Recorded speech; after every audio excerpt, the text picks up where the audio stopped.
Hi, welcome back to the SpellShaw Studios Artist Avenue podcast. My name is Luke SpellShaw. I'm one of your hosts, and I'm joined by Josh Hayes. Welcome, guys. Hey. Today we have a special guest coming on. It's our first guest on the Artist Avenue podcast, and her name is Aoife Rees. We are very excited to be chatting with her today. Yeah. This is episode 3. We have a few topics that we have. We have a few topics that we have, like the updates with COVID and stuff like that. We have the introducing of Aoife, and then we're just gonna chat with Aoife, and let her introduce herself to the podcast and to SpellShaw Studios and what she does on SpellShaw Studios. And to give you a little insight into some of the things that SpellShaw Studios are doing with not only Aoife but an entire writer's room, which we are very, very excited to be working with. So Josh, how are you getting on these past couple of weeks? It's been about a week or two since we did one of these. Yeah, it was my birthday, so it's... Yeah, I get to drink now legally. Onto your own own. Yeah, because I didn't want it. Yeah, but I fucking got it for you. You had to take You did give me a card saying happy 15th. So yeah, but that was an inside joke, right? You got the inside joke. it's yeah. Yeah. So how are you? How's the family and stuff? Good. Everything's going good. Everybody is getting sick and tired of lockdown, but I think I may have announced it, but if not, consider this publicly announcing it, that we officially start shooting Fatherland this day next week. So we are all very, very excited for that. Yeah, it's gonna be it was a tough decision to get filming done so early, because we have people that are high risk on set, but we are especially trying to figure out when. We're pretty sure that we're doing it at the right time, and everyone who's high risk is not near anyone really. They're kind of just on their own, doing their part. Yeah, exactly. They're just doing their own part. Yeah, no, we've organized as much as we possibly can to the best of our ability. You know, I think one of the things that I'm really happy with regards to Fatherland, in comparison to say how I approach things, to me, just from a direction point of view, is the organization that's gone into Fatherland down to just figuring out what scenes are in what location, so that way we can shoot things quicker and get it done smoother and organize. You know, especially with coronavirus, having like a skeleton crew, so that way you only have people that are absolutely necessary to shoot the scenes and stuff that you need done. We're getting a lot of scenes done when we're shooting. Absolutely. We're trying to go full power, full steam ahead, you know?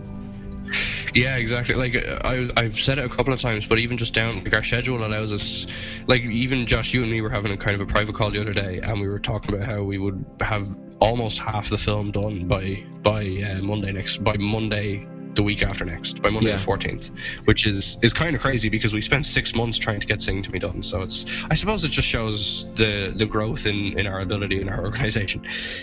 Yeah, we're at least now we know not to announce the movie like dates, exactly, like way down the line. Exactly. We're coming out next week. Yeah, like we know what to do and what to do and what not to do, you know. Absolutely. I know myself, for one, as from a direction point of view, and I know yourself as well from a production point of view, and being listed as a producer this time around. You know, it's I think we are all very, very excited to deliver this product, because I think we all have a lot of faith that people are really going to enjoy this. So yeah. So quick update on where we are at. Ireland is coming out of lockdown quite quickly. We're not fully there. We're approaching phase 4, which is our final phase, and that allows for basically the entire country to be reopened, with some small minor measures left in place, such as social distancing and the like of that. But yeah, it's...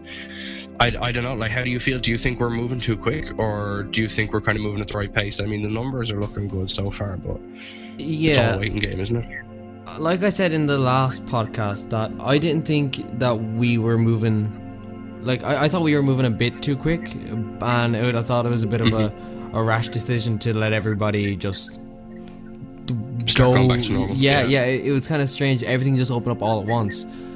And at least now we have the numbers to prove that it's working, you know. Absolutely. And everybody's doing what they can.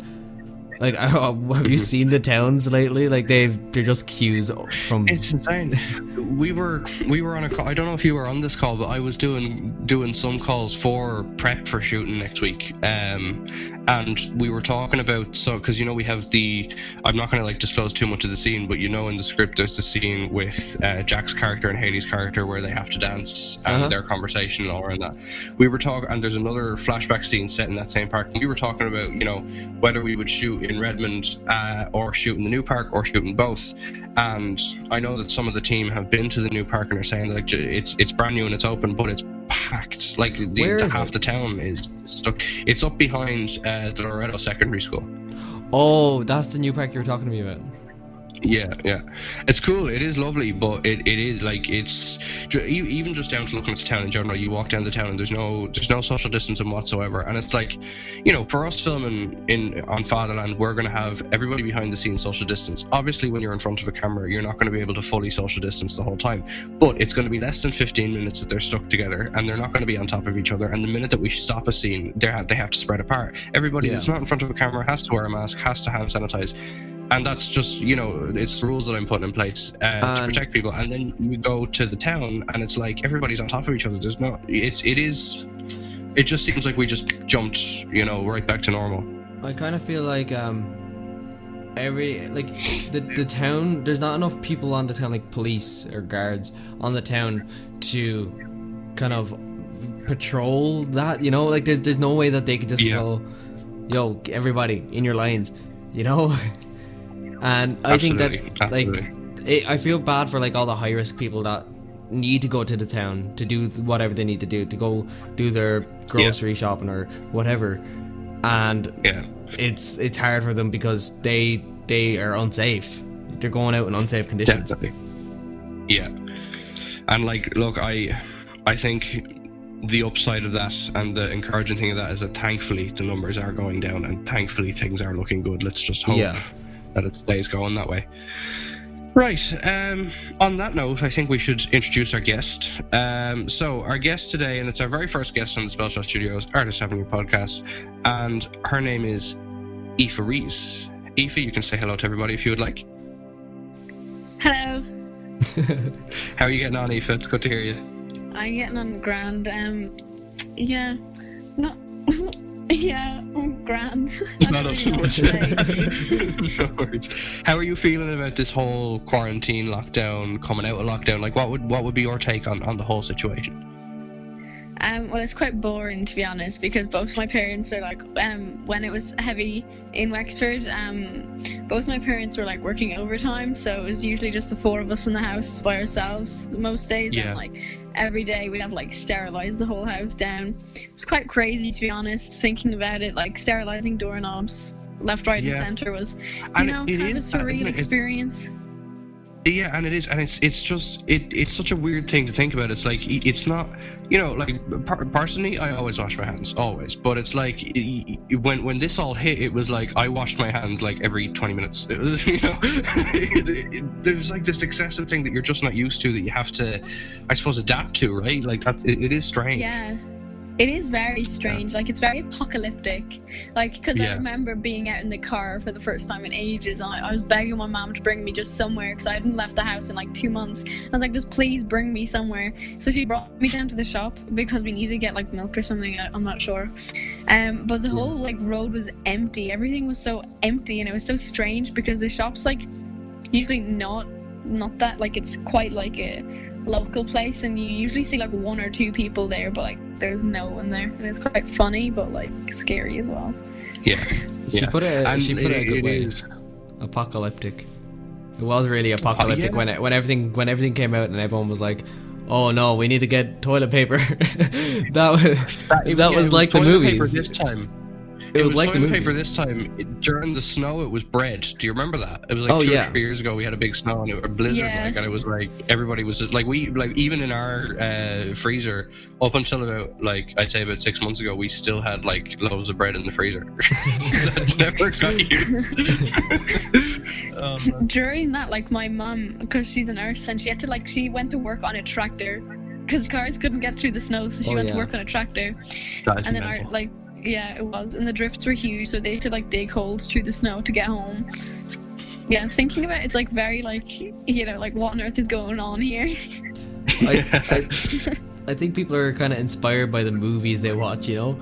So they see an apocalypse movie on Netflix or whatever, and then out of nowhere this happens. They're like, "Oh shit!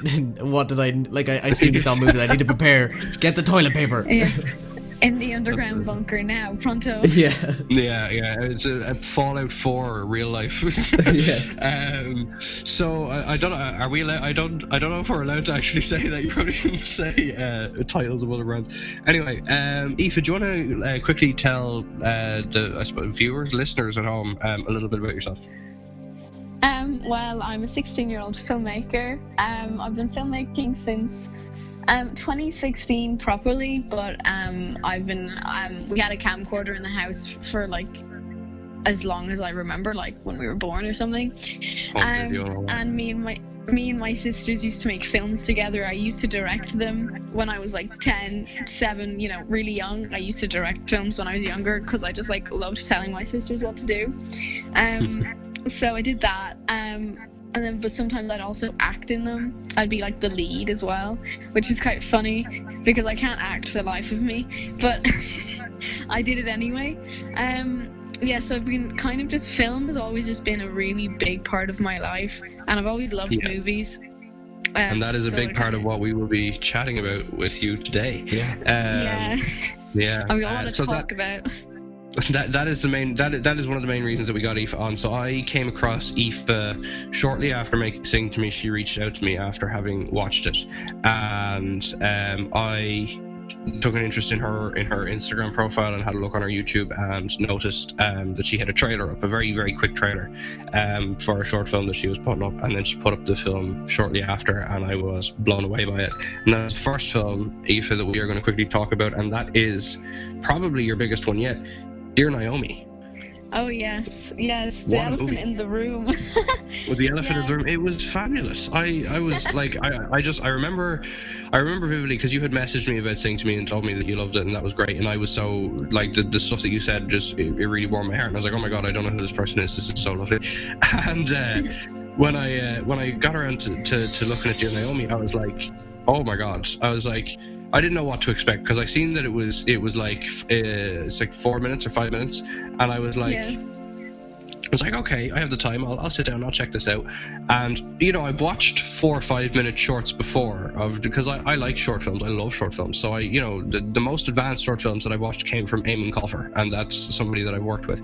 And other than that, when I see short films done by teenagers over in the States or whatever, when you see these, I don't know, none of them ever really grab me, or very few anyway. Maybe that's just me being picky, but I watched Dear Naomi, and from the opening shots of it, I was just in. It was beautiful cinematography, it was beautiful writing, it was beautiful direction. It's just a gorgeous film. Thank you so much. So I was actually thinking about it the other. I started writing Dear Naomi a year ago. During the time of the junior cert, and I was like, oh, I need to write something, get my head out of this junior cert nonsense.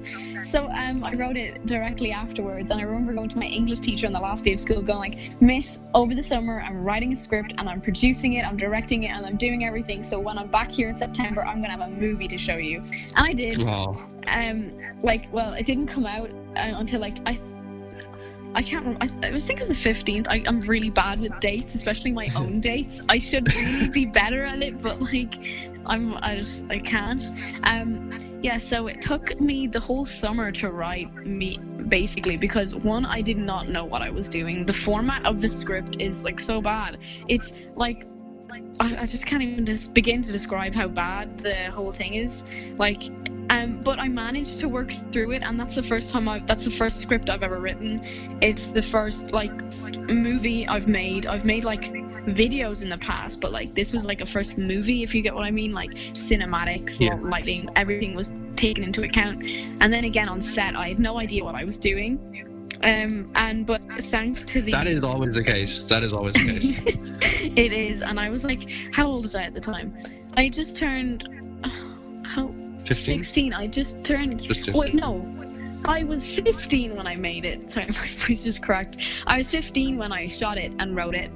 That's insane. That's like I was 17 releasing Sing to Me, but I was 15 when I started writing it, and I wrote it and tweaked it and worked on it for about a year before I even put together a cast. And then when I did put together a cast, that cast changed and evolved because the script was changing and evolving, and it was taking me too long to write the script, so I kept losing people who were initially interested or didn't have time when it came to it.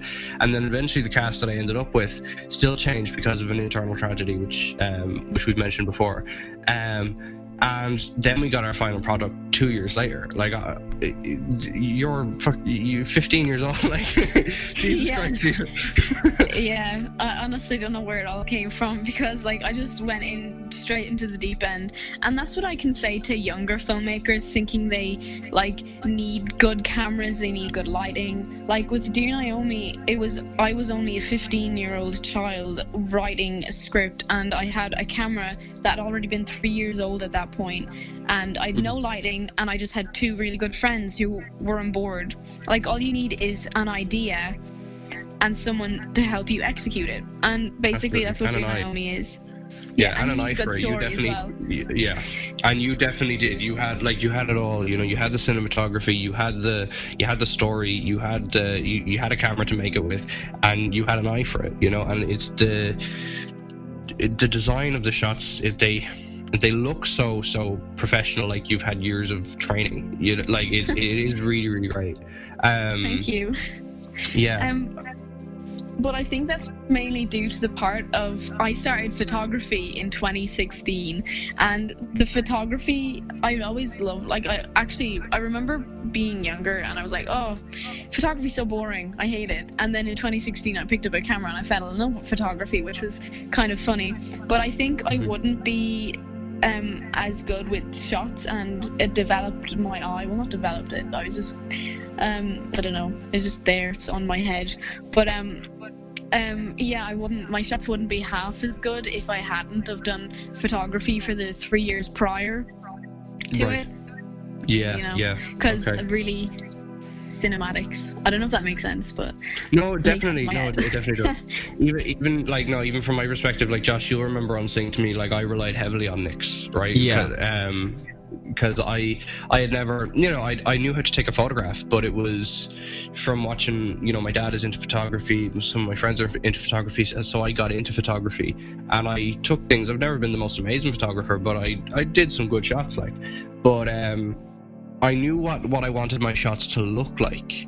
And Nix was my co-director, is my co-director for Fatherland as well, and was my chief cinematographer for Sing to Me. So I would rely on him. So I would kind of tell him what I wanted, and Nix would execute it that way. And I hopped on the big camera quite a few times, but that, like, even down to like my abilities were like dwarfed by Nix's, and it was, but I learned a lot from him. Even down, like, I shot the Voyager by sticking my cameras in trees, and I think my shots are actually much better placed and angled there, and I think a lot of that is because it was like in the back of my mind I had like a little Nix in my ear telling me, this is how you do this.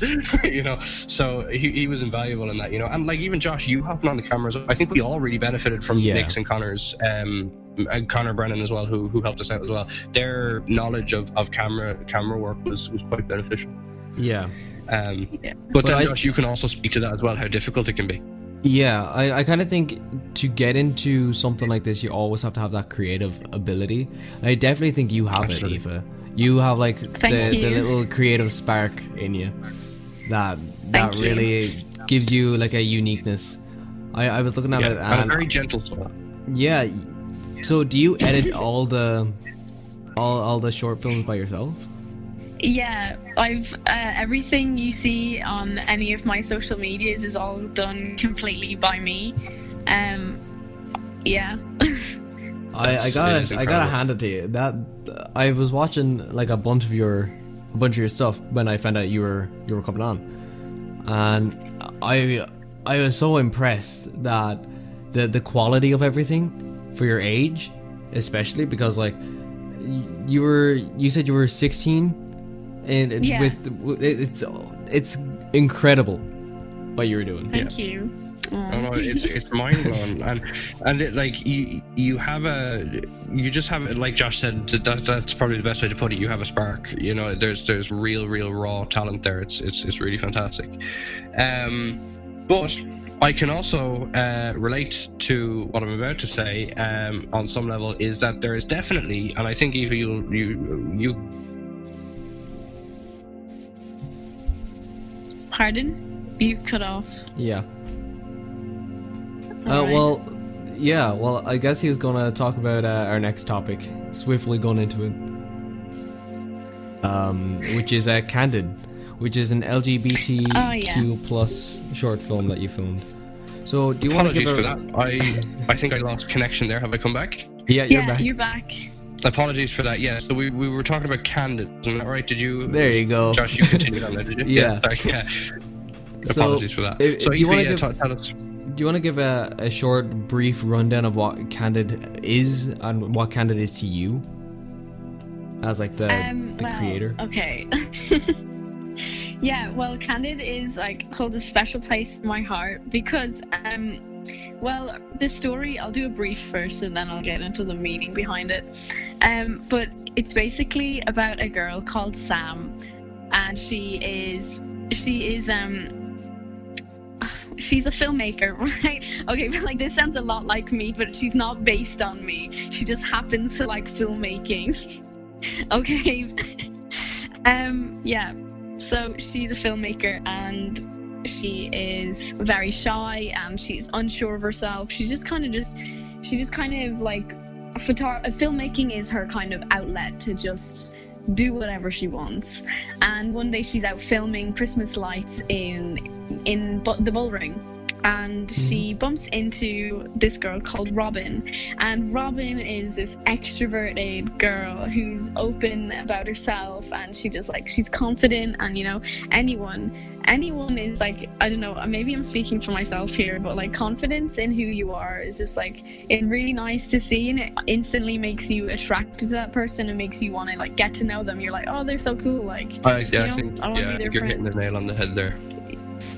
Yeah, so she's kind of like conflicted with that. She's like, I'm straight, but like, you know, Robin, like, you know, I'm straight, but then there's Robin, you know, that kind of thing, which was a lot like me. Yeah. I was like, I'm straight, but like, you know, this one girl is like, yeah, you know, it's fine. It's just a phase, you know, it's whatever. Yeah. It'll pass. And yeah, so then they bump into each other and they're like, have this small talk, and then Sam's like really like, oh my god, what do I do? And then Robin's like, oh, I'm gonna like, you know, like she just bees herself, and Sam is like recording, and then yeah, then it just ends, and then Sam goes home, and later that night she rewatches the footage of herself and Robin, and she smiles and she's like, oh no, what is this feeling that I have? Like, I don't, what is catch feelings, catch flights, not feelings. Yeah. Which for me, that scene like is like, and then okay, let me rephrase this. Then she watches the video, then she goes to bed and she has a dream about them holding hands in the bullring, all romantic, all nice. And then she wakes up and she's in shock and she's like, what the hell just happened? Like, these feelings aren't real, blah, blah, blah. You know, really her internalized homophobia, is that why she like screams and she's like, this is not me. Why am I dreaming of this? I'm going to fight this feeling. And like, I'm going to scream until like all the gays out of me, you know? That kind of, I don't know. It's just incredible. It like, and I'll put it right. This, I don't think this is something that I have properly talked about myself on the podcast, and it's not something that I publicly talk about a lot with my persona. All of my friends know it about me, but I don't. I do a whole lot around this. But I myself am gay, so seeing there's very few filmmakers in Wexford, at least very few filmmakers that have gone and made films, you know, and there's even less so filmmakers brave enough to make that kind of story. I have stories written that I want to shoot. I haven't gotten around to them yet because I've got a tight schedule, but it's stuff that I do plan on doing. But to see somebody who is 16 years old and makes a film based around an LGBT character is incredible, because for me, LGBT short films and coming out stories and stuff was a huge part of my my own self-discovery and my own acceptance of my sexuality. So the fact that you have the courage and the capability to create something like that is incredible. It really is. It's wonderful and it's beautiful. Thank you.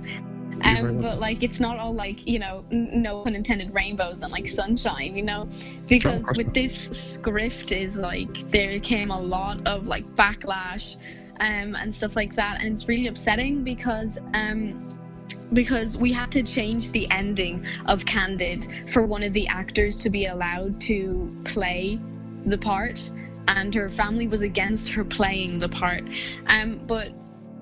which is quite upsetting because the ending was originally going to end on a kiss, but I was accused of being like, that would be like along the lines of like pedophilia if I made two young girls kiss, you know, because I'm a director. So I had to change it because I was accused of it, even though I myself am a minor.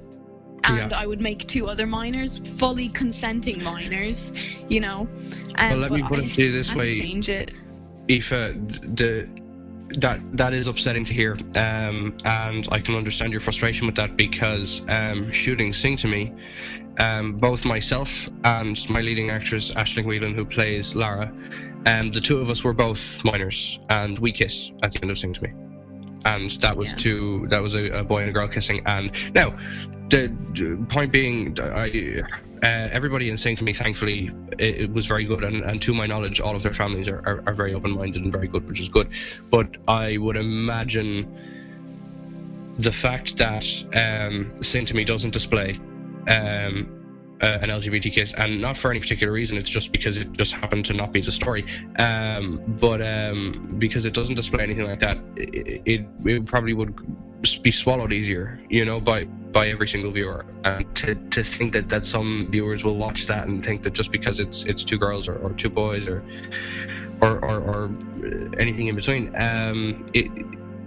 I understand your frustration. It is a heartbreaking thing, and something that I myself obviously have never tolerated. So I can only imagine, especially having to rewrite something that's coming from you, because it's a very personal thing, right? You know, like even for myself, writing a script is like it becomes a part of you, right? Because even if it's not directly influenced by your own life, it's, you know, these characters, they come from you, so you know these characters, right? Or is that just me, or do you get that? Do you feel that? No, I do. And like, and the part where they were called, like, I was originally gonna have them be called like slurs and stuff, but then again, I didn't know whether or not, because I had like heard those, like I was gonna have the slur like lesbos or whatever, because I've been called one before, and like I wanted to like display what actually went on in Wexford. You know, it's not like brilliant. It's not alien, here. Absolutely. So it's like I was gonna display it, and then I was like, I better not, because you know, there's all these things that I need to, you know, make sure of in case I get myself in trouble for just, you know, making something that that I want to see. Because growing up, I think that's led to a lot of my I'm not sure what, I don't know, but when I was growing up, you'd always watch films with like a main guy and main girl, you know, and growing up I was like, oh yeah, normal, that's completely normal. And then when you'd see two girls, you're like, oh, that's not normal, even though it is, like, disclaimer, it is normal, but you'd grow up thinking, oh, that's not normal, because, you know, I didn't grow up watching it. And so I want to make films with the representation that I wanted to see, and obviously it's changing still, but you know, one film is not gonna, like, I'd say the ratio is like 1 to nearly 1,000, maybe. That's just a guess. I've no idea, but like, I just want to make films that I want to see, and that's kind of where I go with these LGBT films. They're not, they're for younger LGBT kids to, like, you know, find shelter in my movies. Does that make sense? I watched. Oh, sorry, Josh, you go on. I was about to say, it's to show that the new social norm is this. The social norm before was usually the male and the female, and which was very wrong because I know even like back in the 60s there were people trying to hook up, like bisexual, gay, whatever. They were all trying to hook up, but they weren't socially no one socially accepted them. They were all, it was illegal. Yeah. There was a point and not very far. Whatever about other countries, in Ireland it was illegal until the 70s, I believe. Which is frightening. And my own part, like Josh, you're my best friend. You've been with me for a very, very long time, and you've seen the struggles that I've gone through. So the things that have happened to me with regards to homophobia, and some of the amazing things that people have. Like some people are so wonderful to me, and you get hate. It does come, and that's why I am so in awe of your ability and your confidence to make that story, because it's something that I personally believe I have myself. I haven't gotten around to making said films yet, but they're coming very, very soon. Actually, one of the short films I'm working on is an LGBT short film. But something I noticed as I would watch LGBT short films when I was younger, before I came out, they always had some sort of negative spin and a negative ending, like the main character dying, or it'd be about a guy who likes another guy, but that guy is straight and he doesn't have a happy ending. And while that was real, because that does happen, and whatever about the bigotry, the whole film was just about the bigotry and no light at the end of the tunnel. And I always had a problem with that, because there's so much of that in the indie film industry, and it's great that people are portraying something realistically, but then sometimes you just want to watch a happy love story, and obviously there has to be the conflict, and where you get obviously the slurs that are thrown and the negativity that comes with it. But one of the things that I loved about Candid was it didn't just ignore the positivity. It showed you both sides of the spectrum. It showed you the reality of what goes on and the negative side, but it also showed you a really lovely emotional connection that these two characters had, and the internal struggle that Sam felt. And that's a film I would have loved to have seen 10 years ago, to help me discover myself. It's a good inspirational, it's a good opener for younger people to see, these feelings are normal, like this happens a lot. So absolutely, yeah, definitely. And one of the people that we will hopefully, that we are soon, not exactly sure when, but one of the guys that will be getting on this podcast, his name is Jonathan, and Jonathan was involved. He's from the US, and he was involved with a film called More Than Only. And I recently watched an interview with him, and with him in it talking about how he accepted the role, and it's another LGBT story, but at the end of the film there is a moment where the main character, who Jonathan portrays, ends up in hospital, and Jonathan mentioned in this video that he stopped watching, or he stopped reading. He was nearly going to stop reading the script and text the director and say, "Look, I'm sorry, I can't be involved," because he was afraid it was going to be another film about a gay guy who died at the end, and there was no happy ending. But of course, he read on, and there's a happy ending, and he was delighted about that. But that point, that resonated with me when I heard Jonathan say it, and I've been chatting back and forth with Jonathan about his film that he was involved in, because we're hopefully going to be getting him on soon. And the way he, I suppose, said that to me, I immediately thought of Candid, because it was like, and More Than Only, because the two of them both show the reality that it's not everything is negative, but not everything is positive. There's an in between, and that's where the reality lies. And I love when you can feel a range of emotions with a project, especially when it connects to your heart in that way, and especially when you look at somebody who's 16 years old making that film, having that bravado, I think is the right word, the confidence, the sheer balls to stand up and do it and release it and say, "This is me. This is my project. This is what I'm doing," and no shame. And I adore it. I adore it. It wasn't really always that easy. Like, obviously I'm scared of like the backlash and all that jazz and my family, but for the most part, they're all very accepting, but I think I'm a person that, like, if I'm happy, I'm doing it right. Like, if I'm... Yeah. I think I kind of live by my own kind of rules, and if I want to do something, I'll do it, and I'm not gonna, like, for as long as I remember, I've never actually cared genuinely what people think of me, and I take that as a blessing every day, because I'm, like, obviously I don't dress in like, you know, what you'd see everyone else wearing. Like, I stick out like a sore thumb, basically, but, you know, it doesn't actually bother me until some people, like, point it out that I stick out, and then again, I just get over it pretty quickly. But I think rather than looking at it as sticking out as a sore thumb, you live life as yourself. However that looks is just you know, and I admire that. Thank you. Very yeah. well. With that, we're gonna move slightly ahead, because we could talk about Candid for the rest of our lives, to be quite honest. Yeah, honestly. And Naomi, all of them, they're so good. There's so much, and again, the film is not just the film. There's so much weight behind it as well. But yet another gorgeous statement put into a very short but very effective short film is Human, and that's a more recent of your releases that you made during quarantine. Human. That's what we all are. From our smiles, eyes, fingers and feet, we're all the same. Human. Because that's what we all are. So do you want to give us a brief explanation of Human?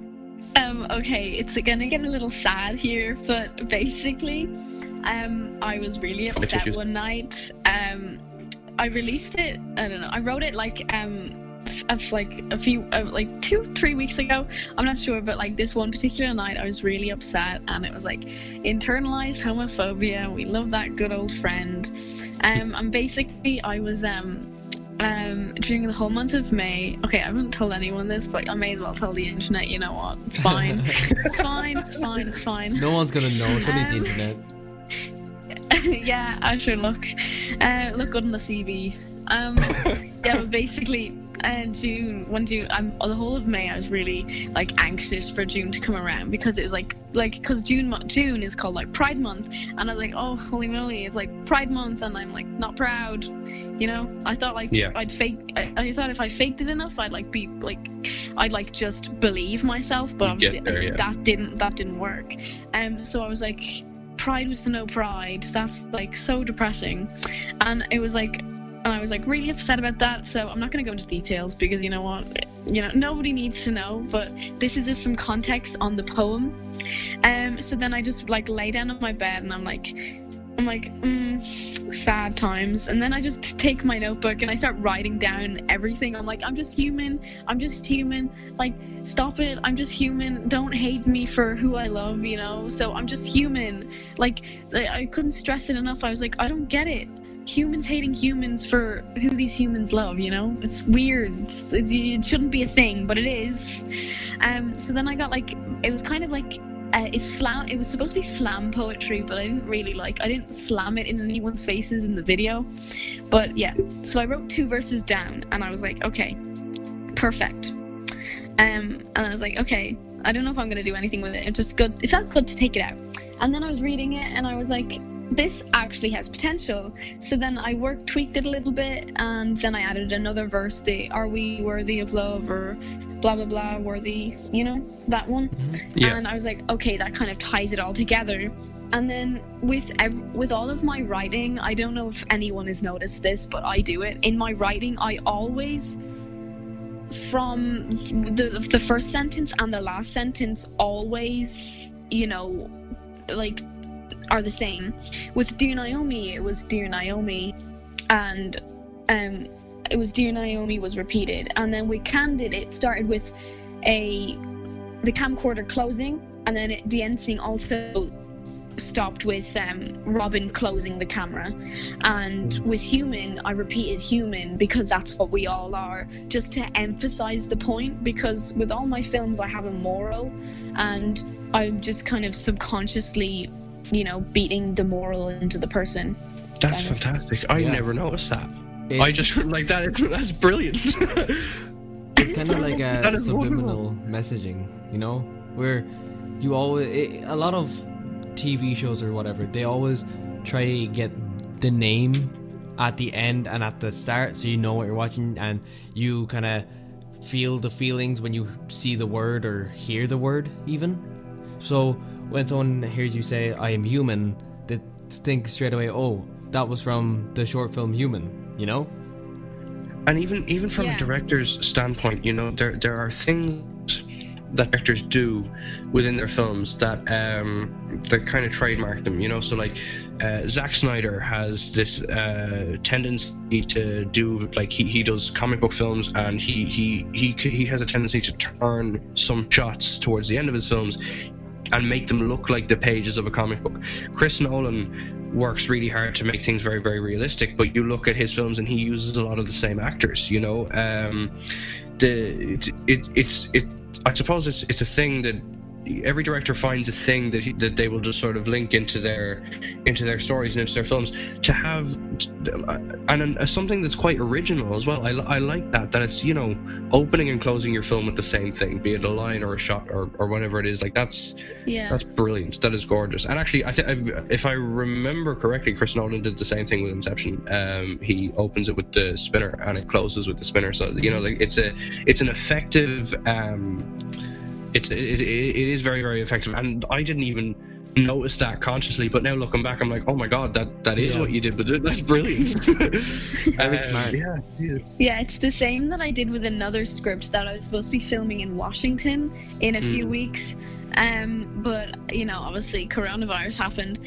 The same thing happened with this script there, because there's this character called Morgan, and she's staying in cabin 8, and she has a friend, and she's like, hi, who are you? And then she introduces herself, and then Morgan's like, hi, I'm Morgan from room 8.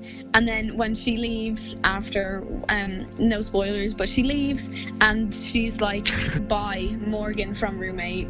And she's like, bye, blah, blah, blah, from room 7. Right. So it's kind of, I like twisting it around and being like, yeah, I got you. It's like, you know, I'm going to hit you in the feels with this sentence, you know. You have a really, really raw talent for filmmaking and writing, Aoife. I love the way your brain works. I really do. Thank you. Trust me, sometimes it sucks the way my brain works, but sometimes I can't even sleep at night. It just doesn't turn off. I think we all have moments like that. I mean, I know when we were coming towards the end, like Josh, you'll remember me towards the end of shooting, saying to me the stress that I was in bits, like, and that, like, I don't know. I think of a good. I like to think it's a sign of a good filmmaker, somebody who really, really cares about their projects, and you clearly do, and care about what goes on in your head. That's gorgeous, Aoife. All of it is really gorgeous. Thank you. I'm not going to talk too much about quarantine, because you've only released a trailer for that, so we will chat about that as we'll come back to that as that's kind of furthered in the future. We'll get you but on that's just a trailer. I forgot to disclose that it's just a trailer, and that I was planning on releasing a longer video, but I made the trailer for the laugh, because it's funny how bad my trailers are, because I give away the whole story with the trailers. No, with the candid trailer is so bad. So I was kind of practicing with trailers, and it didn't really work out. So there's a lot of people out there who think that a quarantine is an actual video, which I still might make, but I don't know. I might get bored one day and edit it. And you'd be surprised, like that can be something that just happens. I mean, I did the Voyager on a whim. I was walking down to the forest, I took my camera to take photographs, and was like, you know what, fuck it, I'll stick my camera in some trees and improvise. and people seem to like it so far, so, you know, that can be the fun, one of the most fun things. Aoife, we're going to move a little bit quickly on. And I'm going to let people in on a little kind of half secret that I've been half keeping. So I've made it known that SpellShaw Studios is now more of an entity than it is one person running the ship. I'm the leader of a team of people now, which is wonderful, and Josh, of course, being one of those team members. Consisting of myself, Josh, Nix Zimlas, Abby Beale, Jordan Feely, and I think that's everyone.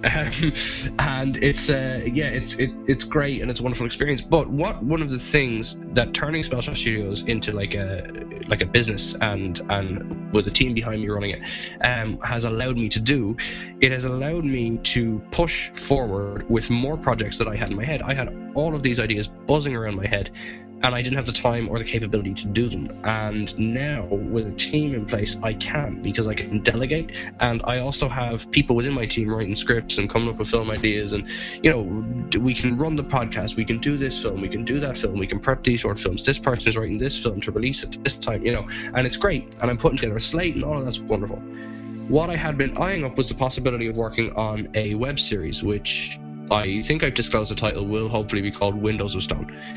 And that series will hopefully be a 3-season series with 8 to 10 episodes per season.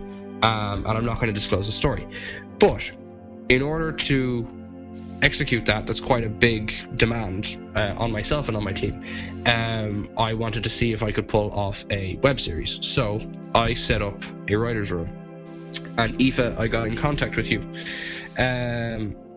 And I got in contact with Mern Carty as well, and one of my team members, Nix. And the four of us, for the last few weeks, have been sitting down and hashing out a story. We've been putting together a series, which is not yet titled.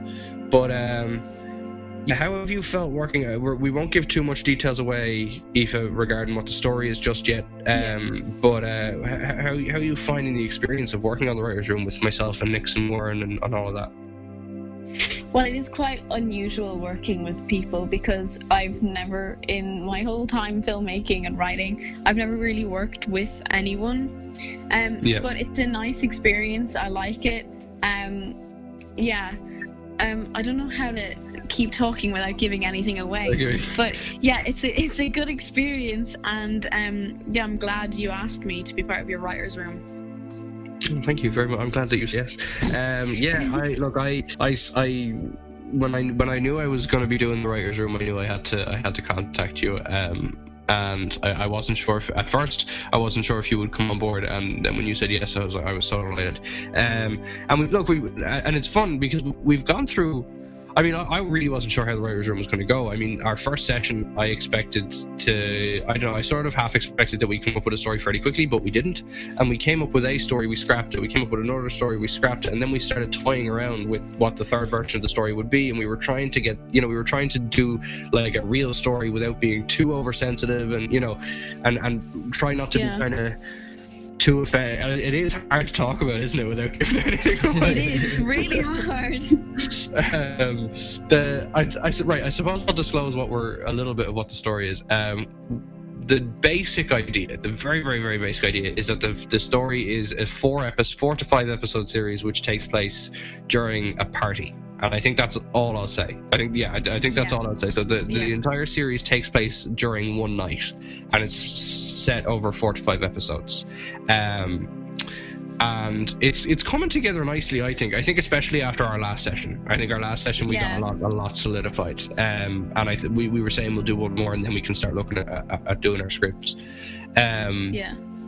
What are you most looking forward to? Are you most looking forward to directing your episode? Are you most looking forward to the casting? Are you most looking forward to watching? You know, is this what you were most looking forward to? What's your? Yeah, I'm most looking forward to directing people, because I think I just love like directing people and like seeing the whole like script come into I have the script in my hand, and I'm able to like visualize it and tell people how this is done, and then also like shouting at people to, like, you know, walk in from the other side, not that side. That's always a plus, you know. It is fun, and you do have a good bit of crack. I'm really looking forward to that, not just from a direction point of view, because I've got so many projects that I'll be directing very, very soon, and I'm delighted for that. I'm very lucky to have such a wonderful amount of people around me. But one of the main reasons I'm looking forward to so much to directing is seeing other people direct. You know, I'll direct my episode, but you'll direct your episode, and Nick will direct his episode, and Merlin will direct hers. And I'm really looking forward to seeing this series come together with more than one director, more than one vision, more than one take on these characters, working with the same people. You know, all of us conjoining and interlinking to build a story together. That's been a dream of mine. Pardon me. That's been a dream of mine for a while. That I really can't wait to see all of that come to life. Yeah, it'd be a very interesting experience. From hearing it, it kind of sounds like so I'm not part of the writers' room, so this is my first time hearing most of this stuff too. But from what I can understand is it's kind of like a American Horror Story thing where every episode is kind of different with American Horror Stories every season, but it is in a way. All has a different twist to it. It's kind of like, you see, and this is one of the things, is that I'm working on I've actually got 3 series that we're working on. So we're working on Windows of Stone, but that probably won't be out for a couple of years. And we're working on this project with the writers' room, but I'm also working on, at the moment, and I really cannot tell people what this is, but Josh, I have told you what it is yesterday. So this, and Aoife, I believe I disclosed it to you. Did I tell you about this other series? No, you did not. I did not. Okay, I should probably. No. We'll let you know after. I'll let you know after. Yeah, it's. Is this the Windows one? The Windows one? No, it's the other one. I guess we could say it, and I'll just cut it out. No, don't say it. I'll say it on the call. It's a big deal. I think is the only way that I can put it. Yeah. It's a big deal for SpellShaw Studios, and it's a big deal for us, and it was a very long decision to make. But it's. I'm intrigued now. Yeah, I'm very excited about it. We have a lot of people involved, and a lot of people involved for very specific reasons. But anyway, the thing is that working with a series, I'll probably direct every episode of the series that I'm talking about at the moment for a specific reason, which again I can't disclose without spoiling it. But when we do Windows of Stone, it's not likely that I'll direct every episode, because I'll be working on features and I'll be working on shorts, and you know, while we're shooting this series hopefully soon, Aoife, I'll be working on Fatherland, you know, and if I'm not shooting Fatherland at the time, I'll be editing, you know, which is why I was like, I don't want to direct every episode, and if I'm going to get 4 writers in, I would love for them to direct their own episodes, so which is why I picked 4 filmmakers. And it's like, that's usually what you see with a television show, is that television shows you usually have multiple directors and the executive producer is in charge. So like but my kind of thing is that, you know, it's so short that we can really interweave our story together and work together to build a nice coherent story while still getting, you know, Warren's personal take, Nick's personal take, your personal take, my personal take. And I think that's just personally something I really, really cannot wait to see to come to fruition, is to see all of us come together and working together. I'm really excited for it, because I'm already loving the writers' room and loving our brainstorming, you know. I really get a good kick out of that. Yeah. So yeah, like that's most of really what I wanted to speak to you about. Have you got any, you know, like what kind of future plans are you looking at the moment, Aoife, other than obviously the series? Well, they're a bit like optimistic, my future plans are, which it's funny how optimistic I am about it. But basically, once I leave my secondary school, I'm planning on going to IADT, and then after IADT, I'm planning on moving to California and then getting an internship with A24, and then hopefully along the lines Hollywood will recognize me and then work for Hollywood and then get an Oscar, and then I can retire happy in a cottage with my wife. And I assume you'll be mentioning me in your Oscar speech. I hope. Definitely. If on the off chance I make it up there with you, we'll have some crazy directors parties or something. Aoife, thank you so much for coming on with us today. It has been an absolute pleasure. It really has been. No problem. It was a pleasure talking. I love talking about my films. Yeah. So, Aoife, where can the viewers find you on your social media and stuff like that? Okay, you can find me on Instagram at Aoife Rees, with no underscore, and Rees is spelled R-E-E-S. It's Welsh. And on YouTube you can find me at Aoife Rees as well. AOIFE space REES. Yeah. And please, listeners at home, it. please go watch Aoife Rees, Dear Naomi, Candid and Human. They are gorgeous, and keep up to date with her social media for everything that she's going to put out in the future, because it is just guaranteed to be gorgeous. Thank you so very much, Aoife. Thank you. We'll talk to you soon. Bye. Bye-bye.